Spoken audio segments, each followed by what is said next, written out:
You'll have to forgive me for how I look. I've been very sick. But for the chapter 4 assignment, for the first question, what are your vulnerabilities, blind spots, and shadow sides? To what extent do you use defensive armor as a shield to protect yourself from exposing your vulnerabilities with others? For me, some of my vulnerabilities are very similar to what's already listed in the book. I have this drive to succeed and be successful in any and everything that I do, so that way I can be financially stable and not ever have to worry about bills again. Like, it's just a major vulnerability for me that I will push myself basically to my breaking point. Um, Often me putting my health on the back burner as I push myself to do better at work and work harder and work longer, and even when my body is screaming at me to stop and take time off. Um, Sometimes another vulnerability of mine is, and a shadow side of me is that I'll show face to someone and put on this front like I have all this energy and excitement to be there and doing what I'm doing. And genuinely, like, I really do enjoy what I do.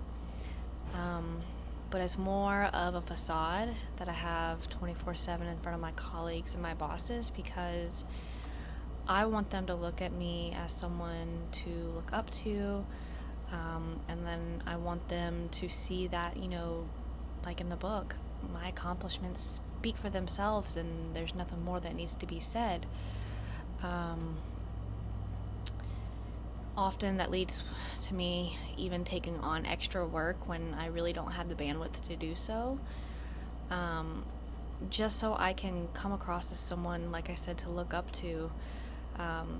But in reality, I know I don't need to do all that to make the connections and not only be proud of myself, but have others proud of me as well.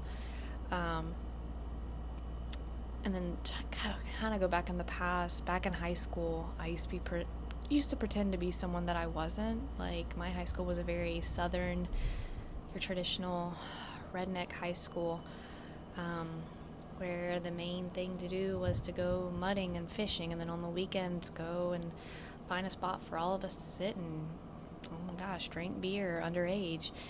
And if you weren't one of those people who fit in, I mean, these people would bully you and frown upon you for showing who your true self was. And with me, like, I never felt like I could be my true, weird but still authentic self, who loves to draw, loves to read, and doesn't take or have excitement in riding a four-wheeler on the weekend. Like, I'd rather sit at home and work on art. And that was something I was always afraid to be vulnerable about, because that was something a lot of kids were made fun of.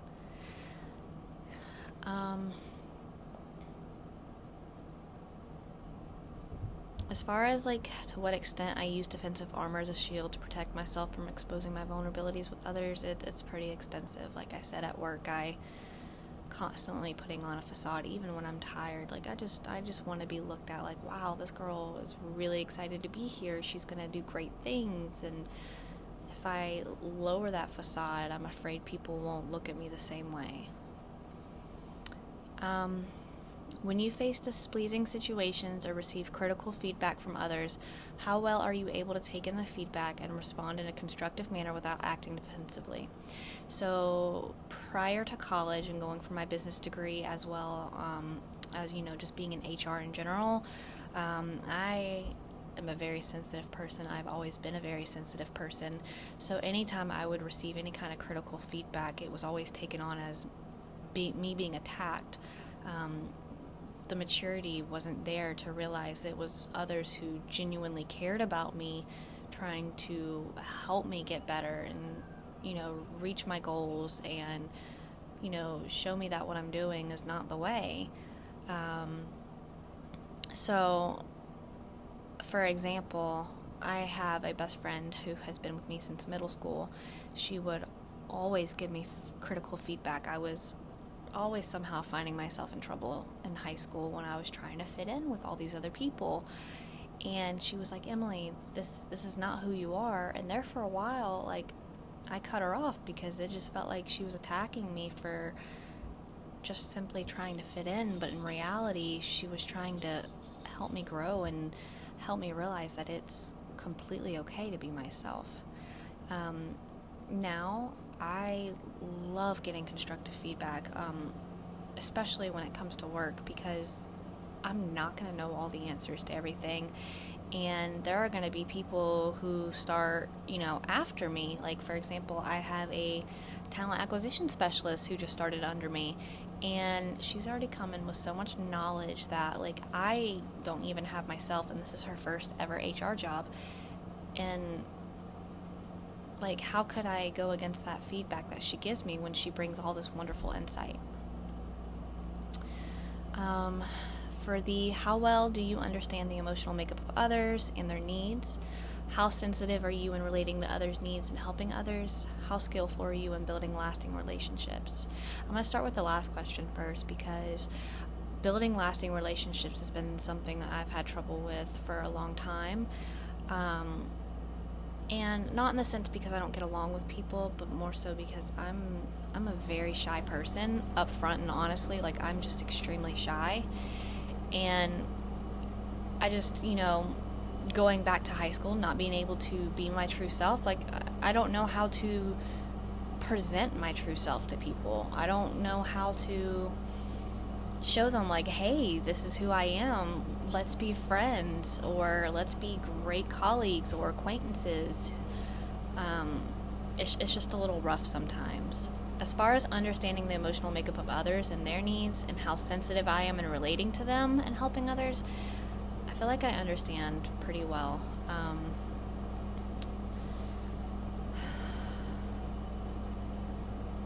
As far as, like, how sensitive I am in relating to others and helping others, I tend to be one of the people, and specifically in the office, who I want to be there for people to lean on if they need someone to talk to that's outside of management, because sometimes you can't take every situation to management.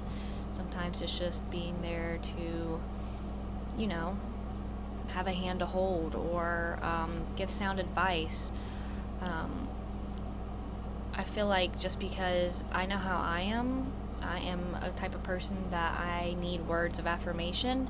So understanding others in that sense, like, if they need someone to tell them you're doing great, or this is something that you need to work on, but doing it in an emotional manner, like, I kind of feel like I know how to approach those areas just based on who I am.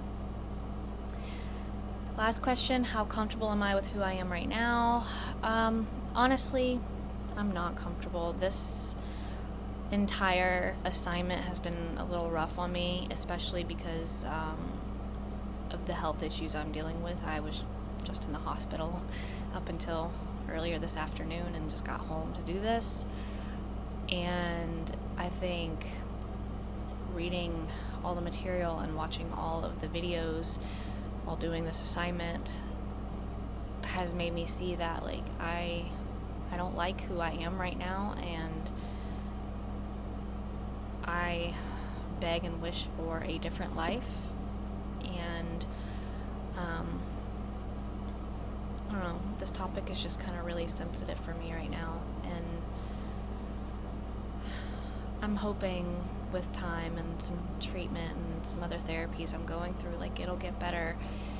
As far as who I am as a leader right now, I have a lot of work that needs to be done, that I have to fix internally before I can even think about stepping into a leadership role. And I'm very thankful for this program, because it has really opened my eyes beyond belief